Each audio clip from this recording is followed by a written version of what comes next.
पायल एक खुले मिजाज की जिंदा दिल लड़की होती है जिसे उसके पापा ने फुल्ली सेल्फ इंडिपेंडेंट बनने के लिए सब कुछ सिखाया हुआ होता है।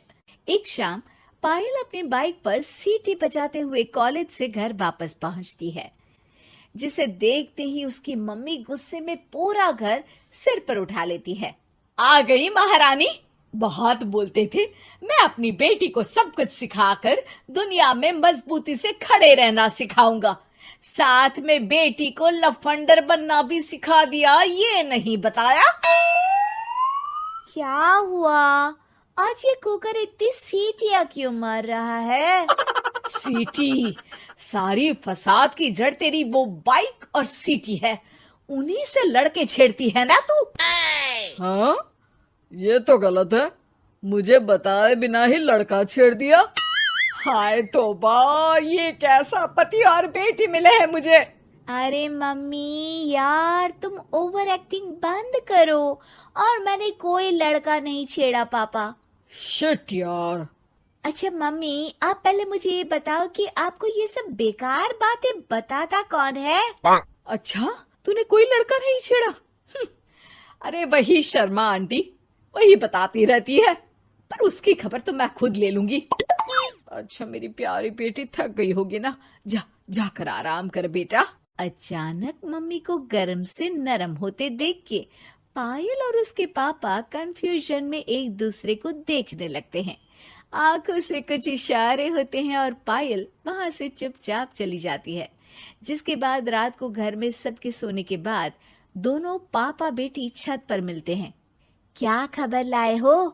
अरे तुम्हारी मम्मी तो हमसे भी तेज निकली, कोई खबर नहीं मिली। क्या यार पापा, पता नहीं अब मेरी मदर इंडिया कौन सा बम फोड़ेंगी। इसी के साथ दोनों अपने कमरे में वापस जाकर सो जाते हैं। अगली सुबह पायल जैसे ही कॉलेज जाने के लिए तैयार होकर कमरे से बाहर निकलती है तो उसकी मम्मी उसे लड़के वालों के सामने ले जाकर खड़ा कर देती है। जी, ये है मेरी बेटी पायल, थोड़ी चंचल है लेकिन बहुत नेक दिल और होशियार है। देखते ही देखते कुछ घंटों में पायल और शुभम का रिश्ता पक्का हो जाता है, जिसके कुछ दिनों बाद पायल शादी कर अपने ससुराल पहुंच जाती है। सोचा था मम्मी कोई बम फोड़ेंगी, पर उन्होंने तो सीधा मुझे उम्र कैद की सजा ही दे दी। बहू, अब उम्र कैद समझो या बम, रहना तो यही है, निभाना यही है, इसलिए छिछोरी हरकतें बंद करनी होगी। है? ये आप क्या बात कर रही हो? मैंने क्या किया? इतने मासूम ना बनो, मुझे तुम्हारे कारनामों के बारे में सब अच्छे से पता है। ऐसा बोलकर सास तो वहां से चली जाती है, लेकिन पायल सोच में पड़ी वहीं खड़ी रह जाती है। जिस पर शुभम उसके पास आता है। तुम मम्मी की बात का बुरा मत मानना, वो पड़ोस वाली आंटी ने उन्हें तुम्हारी बाइक चलाना, सीटियां बजाते हुए घूमना, बेधड़क सबसे बात करना वगैरह जैसी कुछ बातें बता दी है, जिसे सुनकर उन्हें गुस्सा आ गया है। पर फिक्र मत करना, धीरे धीरे साथ रहने से वो भी ठीक हो जाएंगी। Thanks for your concern, but I don't care. Payal सीधा अपने कमरे में चली जाती है। अगली सुबह कॉलेज जाने के लिए तैयार हो सीटी बजाते हुए कमरे से बाहर निकलती है, जिसे देख सास गुस्से से तिलमिला उठती है। महारानी, शादी के अगले ही दिन ये हीरोइन बनकर कहाँ चल पड़ी? और ये लफंगों की तरह सीटियां बजाना बंद करो। ये हमारा घर है, कोई सड़क नहीं जहां तुम आवारागर्दी करती घूमो। मम्मी जी, सीटी बजाने और कंफर्टेबल कपड़े पहनने से लोग कब से आवारा बनने लगे? इसी के साथ सास बहू का युद्ध शुरू होने ही वाला होता है कि शुभम वहां पहुंच जाता है। माँ, उसका कॉलेज है इसलिए ऐसे तैयार हुई है। और पायल, तुम भी माँ को समझने की थोड़ी कोशिश करो ना प्लीज। सिचुएशन संभालकर शुभम और पायल घर से निकल जाते हैं। इसी तरह दिन बीतने लगते हैं, जिससे सास बहू की लड़ाइयों के बीच शुभम पिसता रहता है, लेकिन साथ ही वो दोनों एक दूसरे की आदतों को अपना भी लेती हैं। पर पायल का सीटी बजाना सास को आज भी नागवारा ही होता है। आसमान गिर जाएगा, धरती फट जाएगी, पर इसकी सीटी ना जी ना, कभी बंद नहीं होगी। अरे मम्मी जी, जब आप मेरे कुछ बोले बिना सीटी से ही समझ जाती हो कि मैं क्या बोल रही हूँ, फिर इसे बदलने की क्या जरूरत? यही तो हमारी यूनिकनेस है।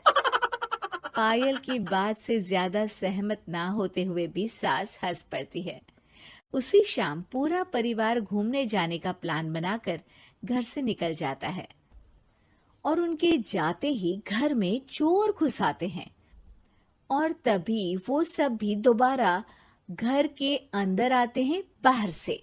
क्या यार पायल, एक शाम भी फोन के बिना नहीं रह सकती थी क्या? घर में ही तो फोन है, कहाँ चला जाता? अब जल्दी अंदर जाकर अपना फोन लाओ, मम्मी और मैं यहीं बाहर वेट करते हैं। ज्यादा बोल रहे हो, देखो अब और धीरे काम करूंगी। ऐसा बोलकर पायल घर के अंदर जाती है और बहुत देर तक बाहर निकल कर नहीं आती। अरे ये तो सच में जानबूझकर लेट करने लगी। चल कर देखते हैं ना।